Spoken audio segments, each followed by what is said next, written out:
Assalamualaikum warahmatullahi wabarakatuh. Kami dari mahasiswa UIN Saizu, Prodi KPI. Di sini kami ditugaskan untuk sebagai tugas UAS untuk mewawancarai suatu perusahaan. Jadi sebelum mulai, alangkah lebih baiknya kita perkenalan dulu.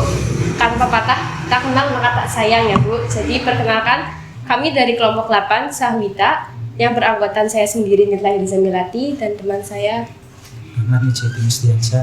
Saya Afifah Aiman. Saya Nur Safiani. Dan saya Muhammad Nur Faidi. Oke, sebelum itu Ibu boleh memperkenalkan diri terlebih dahulu. Oh ya, baik. Assalamualaikum warahmatullahi wabarakatuh. Saya namanya Tri Laras Andrijani. Kalau dulu saat siaran nama saya Laras Foga. Jadi memang saya di Radio Paduka itu sudah dari tahun 90-an sampai sekarang. Jadi kebetulan Paduka kita lagi di bulan Juli juga ulang tahun ke-31 dan saya juga sepertinya 31 tahun di Paduka. Jadi dari tahun pertama lah saya ada di Paduka. Dan posisi saya waktu itu siaran, saya penyiar kurang lebih waktu itu sampai tahun 2000-an dan sekarang saya dipercaya untuk mengelola stasiun Radio Paduka ini sebagai stasiun manajer begitu. Jadi sebelum itu boleh tanya Bu? Ya. Sebelumnya itu Ibu kuliah jurusan apa? Saya justru dulu kuliah di perhotelan. Kuliah di perhotelan saya nyasar, tapi memang namanya kita manusia kadang-kadang tidak pernah tahu kita sekolahnya di mana, kemudian kita akhirnya bekerja di mana. Itu kita tidak akan pernah tahu ya. Dan kebetulan saya dulu di perhotelan, terus saya diterima sebagai penyiar Paduka dan sampai keterusan ternyata enjoy di dunia radio gitu. Oke, baik. Mungkin langsung saja ke sesi wawancara ya. Yang pertama, saya akan bertanya ya Bu, bagaimana strategi perusahaan Humas dalam melakukan kerjasama dengan pihak lain atau luar? Oh gitu. Jadi memang ya sekarang namanya dunia radio persaingannya sungguh luar biasa. Tapi justru di sini persaingan lebih ke dunia digital, dunia medsos gitu ya. Kadang-kadang orang suka bilang juga hari ini siapa sih yang masih dengerin radio gitu ya. Tapi pada kenyataannya sih alhamdulillah kita tetap berjuang dan kita harus selalu bisa menyesuaikan dengan apa yang ada di era saat ini. Kalau memang radio benar-benar hanya seperti dulu yang cuma siaran udah nggak ada apa-apa, itu memang susah, nanti lama-lama kelibas. Banyak radio-radio yang akhirnya mati karena nggak pernah update, nggak pernah mengikuti apa yang perkembangan zaman ini. Jadi kalau secara PR-nya bagaimana di radio itu seorang penyiar juga harus bisa mempertahankan eksistensi di dunia keradioan agar radio tetap bisa mengudara, bisa didengar sama banyak pendengar. Terus juga di sisi lain sebagai PR sebuah perusahaan, dia juga harus banyak memperkenalkan kepada klien-klien, kepada relasi, ini loh radio kami, ini loh Radio Paduka, apa yang bisa kita jual selain siarannya aja. Sekarang kita harus bisa mengikuti medsos misalnya. Medsosnya harus selalu aktif seperti yang disuka sama anak-anak muda tuh apa sih sekarang ini. Kalau dulu Facebook mungkin ya lebih ke sini, Instagram, terus juga TikTok ya, Twitter itu juga. Tapi sekarang ini kayaknya lebih naik banget kan Instagram sama TikTok gitu. Nah, jadi itu salah satu yang harus kita terus bisa tingkatkan. Kita harus bisa ngikutin semua perkembangan zaman gitu. Jadi biar pendengar banyak, followersnya juga banyak, dari situ kita bisa jual kepada klien, kepada relasi yang akan beriklan di Radio Paduka gitu. Pertanyaan mungkin bisa dari teman-teman yang ingin bertanya. Selanjutnya, bagaimana peran perusahaan ini dalam membuat perusahaan ini agar tetap eksis bagi pendengar Paduka? Ya, kalau sebagai radio, kemudian dia juga penyiar agar dia bisa tetap eksis, tetap bisa mengudara, ya penyiar pun harus selalu bisa update. Kalau penyiar mungkin kalau yang siaran kayak saya misalnya, saya tetap masih siaran misalnya dari zaman saya dulu sampai sekarang misalnya, saya merasa saya udah ketinggalan banget gitu kan. Saya sudah nggak bisa mengikuti apa sih yang ada di dunia remaja, apalagi Radio Paduka adalah segmentasinya ke anak muda ya. Jadi di radio pun kan kita banyak macam-macam segmennya. Tinggal bagaimana segmennya yang radio menengah ke bawah. Kalau radio menengah ke bawah pastinya masih bisa tetap penyiarnya mungkin orang yang sudah dewasa, orang yang sudah tua, dan tapi itu pun harus update dengan apa perkembangan zaman yang ada sekarang.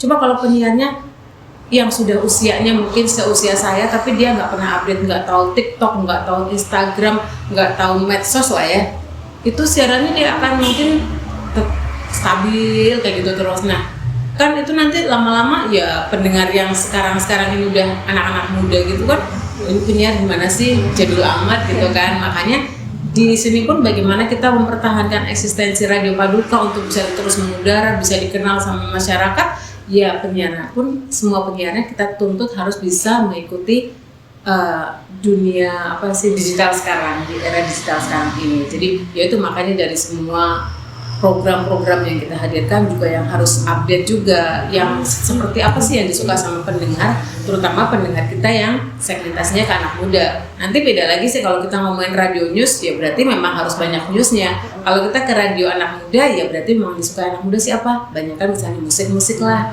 info-info yang update terkini apa, nah itu. Jadi bagaimana kita mempertahankan, salah satunya seperti itu.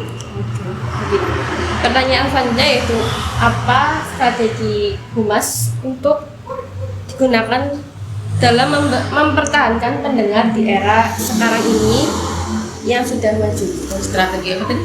Strategi perusahaan yang digunakan untuk mempertahankan pendengar di era yang sekarang ini. Sebenarnya pertanyaan yang sama ya, mempertahankan pendengar. Sekarang kalau cuma mempertahankan pendengar, kita susah juga kalau tidak ada iklannya gitu kan. Jadi kan di sini lebih ke mempertahankan pendengar, juga mempertahankan relasi, justru malah menambah lagi klien untuk iklannya biar banyak. Karena kan memang kehidupan sebuah radio ya tidak lepas dari iklan. Kalau radio itu tidak ada iklannya berarti tidak bisa bayar karyawan gitu kan. Nah jadi di sini di sebuah radio itu kita saling berkaitan antara manajemen sama penyiar ya. Manajemen di sini yang berikutnya kayak public relation tadi ya. Jadi sama-sama kita saling menjadi sebuah tim yang harus sama-sama bisa maju. Kalau tim marketingnya atau PR-nya sudah gencar nih nyari iklan banyak, relasi sudah banyak, ternyata penyiarnya kurang bisa siaran, kurang bisa mengeksplor untuk apa sih yang digemarin sama pendengar. Nah gitu. Jadi yang namanya kita sebuah perusahaan radio itu kita benar-benar teamwork, tidak bisa penyiar sendiri nanti radionya maju, nggak bisa. PR-nya sendiri penyiarnya nggak bagus, itu pun nggak bisa. Jadi di sini benar-benar kita butuh teamwork yang bagus untuk bisa mempertahankan pendengar, mempertahankan relasi biar iklannya tetap banyak. Gitu. Pertanyaan selanjutnya ya Bu, hal apa saja yang sering dialami Ibu ketika sedang melakukan promosi gitu? Pada hal-hal apa saja yang pernah dialami? Yang dialaminya ya saat melakukan promosi atau melakukan siaran. Oh, jadi antara penyiar dan promosi beda loh ya. Hal-hal yang mungkin kalau penyiar mungkin bisa langsung tanya ke penyiar ya, atau pengalaman saya dulu sebagai penyiar, tapi mungkin beda juga dengan era sekarang ini. Kalau dulu eranya masih era yang manual gitu ya. Kalau hal-hal yang sering ditemuin kalau di dunia siaran nih sekarang nih, yang kadang membuat ketar-ketir misalnya, itu adalah petir. Kalau udah ada petir hujan deras itu udah ngeri itu ya. Jadi kadang-kadang di sisi lain sebagai PR-nya atau sebagai marketingnya atau sebagai station manajernya itu kita juga kalau ada hujan petir kita agak stres juga karena apa? Aduh iklannya harus diputar gitu kan. Sementara kalau petir, kalau kita nggak turun nanti takut kena petir. Kalau kena petir resikonya luar biasa. Kalau kita tetap misalnya kalau kita off dulu, ditutup dulu siarannya, jangan sementara iklan ini harus diputar jam sekian gitu kan. Namanya kalau misalnya kita jual iklan ke klien, ke relasi itu kan kita udah ada perjanjian nih, diputarnya setiap hari dari jam sekian sampai sekian. Nah misalnya ada yang jam 16 sampai jam 17, padahal jam-jam di situ udah jam hujan ya, rawan petir juga. Itu kadang-kadang jadi kendala juga sih buat kita. Salah satunya. Pertanyaan terakhir mungkin ya Bu, bagaimana peran strategi Humas di perusahaan ini dalam menggait eksistensi masyarakat di era yang sudah maju atau non media? Perannya tadi Bu? Peran strategi perusahaan dalam menggait masyarakat di era yang sudah maju. Menggaitnya maksudnya menggait untuk apa ini? Ya kayak menarik biar tertarik biar dengerin gitu. Oke, tadi sebenarnya mempertahankan pendengar sebenarnya hampir sama ya. Jadi ya kiat-kiatnya yaitu tadi kita harus terus mempertahankan program yang bagus yang bisa bersaing dengan radio-radio lain seperti apa sih? Ya mungkin kita juga bisa melakukan survei ke pendengar, tapi yang segmentasi kita gitu ya. Kalau kita kan memang segmentasi pendengarnya adalah targetnya anak-anak muda, mahasiswa, eksekutif muda gitu ya. Jadi kan kita surveinya ya ke mahasiswa, ke eksekutif muda. Apa sih yang kira-kira disuka kalau dengerin radio gitu ya? Kalau misalnya ini segmennya anak muda, tapi saya surveinya misalnya ke ibu-ibu di pasar, yang nggak masuk ya ibu-ibu, saya sebenarnya dangdutan, kan beda gitu. Sementara Paduka adalah radio untuk anak muda menengah ke atas, ya berarti yang termasuk mahasiswa tadi. Berarti kita masuklah surveinya ke mahasiswa, apa yang biasa disuka sama anak muda, sama mahasiswa ini. Kita kalau dengerin lagu senangnya yang ini, lagu-lagu yang top 40, lagu-lagu yang Indonesia baru, yang lagi viral, hal-hal yang viral yang suka gitu kan. Nah jadi itu salah satunya, kita harus bagaimana bisa mempertahankan, melihat juga persaingan-persaingan apa yang lagi disuka dan sesuai dengan segmen pasar kita, yaitu yang kita terus pertahankan. Oke, boleh tanya lagi? Iya. Ini di luar itu ya. Suka duka ibu jadi suka duka ibu menjadi seorang humas di perusahaan itu apa? Sukanya ya ketika penyiar bagus-bagus, penyiar sudah mulai pinter-pinter dalam mengeksplor dirinya, terus kemudian juga penyiar sudah mulai banyak dikenal sama masyarakat, akhirnya penyiar pun nanti banyak job-job lain, kita malah seneng loh. Job-job lainnya misalnya dia bisa MC di mana-mana gitu kan. Itu semua kan berawal dari dia menjadi seorang penyiar Paduka, dia belajar tentang ilmu broadcasting, kemudian juga dia paham bagaimana dia berbicara di depan umum, bagaimana dia paham bagaimana dia sebagai MC menguasai massa, berbicara di depan banyak orang. Itu sukanya ya ketika penyiar sudah semakin pada pinter saat siaran. Terus kalau sebagai sisi PR-nya ya senangnya adalah ketika dari radio itu penyiar bagus, musiknya bagus, banyak disuka sama relasi, kemudian relasinya banyak beriklan di Paduka, ya saya senang sekali pastinya dengan relasi yang banyak beriklan di Paduka. Paling tidak berarti itu adalah bisa meningkatkan omset untuk radio Paduka, meningkatkan juga insya Allah dengan meningkatnya pemasukan, ya lebih bisa mensejahterakan karyawannya pastinya, itu harapannya begitu. Kalau dukanya ya sedih kalau misalnya tidak ada klien yang beriklan, nggak ada iklan, nanti bayarannya dari mana, itu sedih banget ya. Jadi bagaimana kita bisa mempertahankan semuanya, nggak cuma dari sisi penyiar yang bagus, tapi juga dari bagaimana kita menjalin kerjasama dengan relasi-relasi itu juga bagus. Jadinya kan mereka percaya untuk beriklan di Paduka gitu. Masalah apa yang sulit bagi ibu terus bisa ditangani itu apa tuh kira-kira?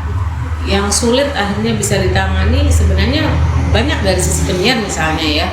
Sisi penyiar udah daftar saat itu misalnya dia katanya bisa untuk siaran jam berapapun, tapi pada akhirnya saat sudah mulai siaran sibuk ngatur jadwal kuliah, nggak bisa siaran, itu akhirnya ya solusinya ya udah, karena kebanyakan penyiar kita adalah mahasiswa, kita banyakin aja penyiarnya untuk bisa saling mengisi ketika tidak bisa. Tapi memang ketika saat kita lagi wawancara, kita lagi interview dengan calon penyiar yang di Paduka, saya selalu katakan bahwa kamu pengen belajar jadi penyiar untuk bisa jadi penyiar di Paduka. Ingat, bukan mencari duit kalau di Paduka.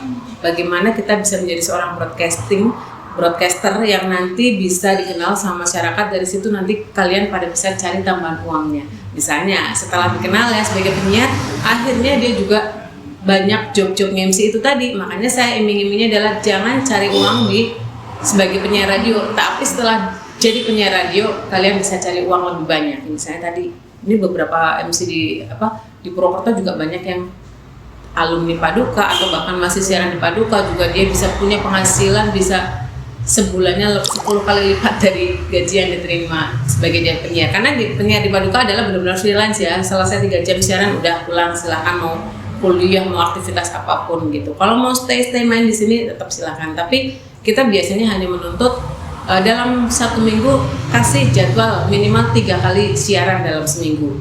Kemudian saat siaran kita minimal rata-rata hanya 3 jam, maksimal 3 jam, tapi rata-rata memang 3 jam. Jadi ya kita butuh waktu hanya 3 jam aja kalian di sini setiap harinya, atau dalam 1 minggu hanya store jadwal 3 atau 4 nggak apa-apa. Kan makanya kalau dihitung secara 1 bulan ya berapa sih gajinya gitu kan.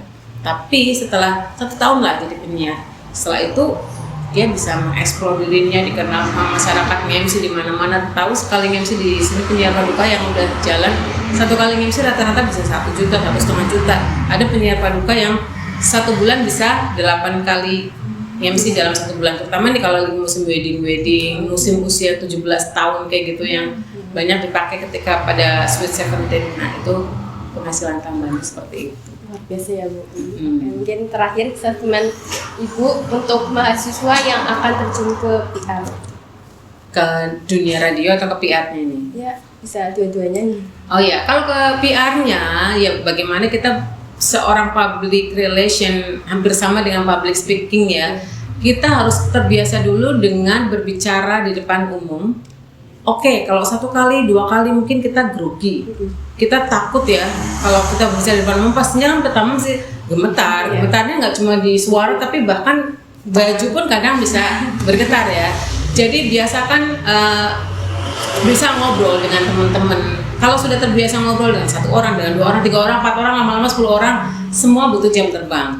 Nah, kalau sudah terbiasa berbicara di depan umum, kalau sudah terbiasa dengan teman-teman, kita akan terbiasa ketika kita ngobrol, ketika kita menjadi MC atau ketika mungkin nanti terjun di dunia radio, semua berawal dari kebiasaan kita dulu berbicara. Nanti lama-lama kalau jam terbang sudah tinggi, kita bisa menjadi seorang penyiar atau public relation yang enak lah kalau buat ngomong di depan umum, buat udah nggak grogi lagi gitu.